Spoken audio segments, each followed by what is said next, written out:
नमस्कार छात्रों, आज अपने कांगड़ा चित्रकला शैली के बारे में पढ़ेंगे। तो कांगड़ा चित्रकला शैली या कांगड़ा स्कूल, कांगड़ा चित्रकला शैली राजा संसार चंद के संरक्षण में विकसित हुई थी। तो कांगड़ा चित्र शैली है जो राजा संसार चंद के संरक्षण में विकसित हुई थी। संसार चंद 10 साल की छोटी उम्र में सिंहासन पर बैठा था। ये कटोच वंश के शासक थे। जो कांगड़ा चित्रकला शैली के शासक थे वो कटोच वंश के थे। इस वंश ने कांगड़ा में लंबे समय तक शासन किया था। ये जो कटोच वंश है, इस वंश ने कांगड़ा में लंबे समय तक शासन किया था। जहांगीर ने 17वीं शताब्दी में कांगड़ा पर शासन किया था तथा कांगड़ा के शासक उनके जागीरदार बने थे। जहांगीर ने भी 17वीं शताब्दी में कांगड़ा पर शासन किया तथा कांगड़ा के शासक उनके क्या बने? जागीरदार बने थे। मुगल सत्ता के पतन के बाद घमंडचंद ने अधिकांश क्षेत्रों को वापस प्राप्त कर लिया था।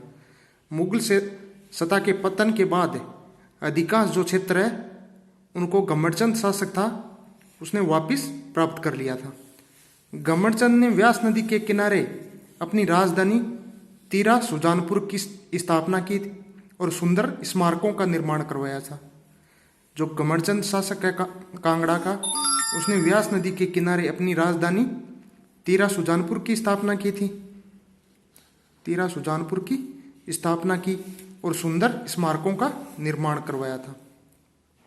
कांगड़ा के राजा संसार चंद ने आसपास के पहाड़ी राज्यों पर अधिकार कर लिया था।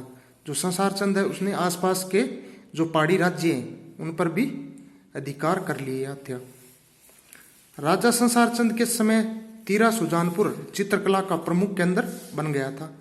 राजा संसार चंद के समय जो तीरा सुजानपुर है वह चित्रकला का प्रमुख केंद्र बन गया था। कांगड़ा चित्रकला शैली के चित्रों का प्रारंभिक केंद्र आलमपुर और बाद में नादौन चित्रकला का मुख्य केंद्र बन गया था। शुरुआत में केंद्र आलमपुर था और बाद में नादौन चित्रकला का मुख्य केंद्र बन गया था। व्यास नदी के किनारे आलमपुर में यहाँ के चित्रों को देखा जा सकता है। आलमपुर जो क्षेत्र है वहाँ पर भी कांगड़ा के चित्रों को देखा जा सकता है। कांगड़ा चित्र शैली 1786 ईस्वी तक मुगलों के अधीन रही, बाद में सिखों के अधीन रही। इसी वजह से कांगड़ा में कम चित्र बनाए गए थे। पहले कांगड़ा चित्र शैली मुगलों के अधीन रही, उसके बाद सिखों के अधीन रही। इसी वजह से कांगड़ा में कम चित्र बनाए गए। संसार चंद के बाद इनका पुत्र अनिरुद्ध चंद शासक बना था। संसार चंद के बाद संसार चंद का पुत्र अनिरुद्ध चंद कांगड़ा का शासक बना था। अनिरुद्ध चंद को दरबारियों के साथ चित्रित देखा जा सकता है।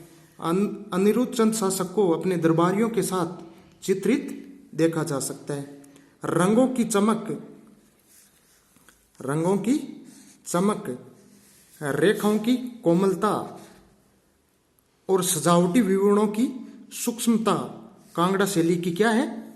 विशिष्ट विशेषताएं हैं।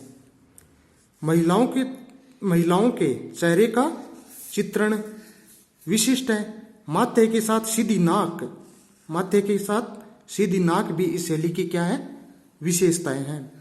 कांगड़ा शैली के प्रमुख विषय हैं भागवत पुराण, गीत गोविंद, नल दमयंती, बिहारी सतसई, रागमाला और बारामासा। ये कांगड़ा शैली के प्रमुख क्या है? विषय है। फत्तू, पुरखू, खुसाला कांगड़ा शैली के महत्वपूर्ण चित्रकार हैं। कांगड़ा चित्रकला शैली का सर्वाधिक विकास संसार चंद के समय हुआ था। कांगड़ा शैली का जो सर्वाधिक विकास हुआ था वो संसार चंद के समय हुआ था।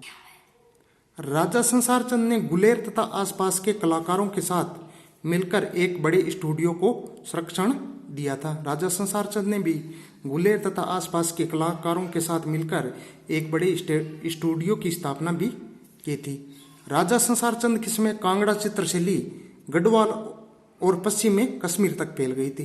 राजा संसार के चंद के समय जो कांगड़ा चित्र शैली है वो गढ़वाल और पश्चिम में कश्मीर तक फैल गई थी। 1805 में गोरखाओं ने कांगड़ा किले को घेर लिया। 1805 में गोरखाओं ने कांगड़ा किले को घेर लिया था। तब संसार चंद को तीरा सुजानपुर के अपने जो पहाड़ी महल में शरण लेनी पड़ी थी। तब संसार चंद को अपने महल में क्या लेनी पड़ी? शरण लेनी पड़ी थी। 1809 ईस्वी में राजा रणजीत सिंह, है ना, 1809 में राजा रणजीत सिंह की मदद से गोरखाओं को अपने राज्य से खदेड़ दिया था। संसार चंद ने 1809 में राजा रणजीत सिंह की मदद से गोरखाओं को अपने राज्य से बाहर निकाल दिया था।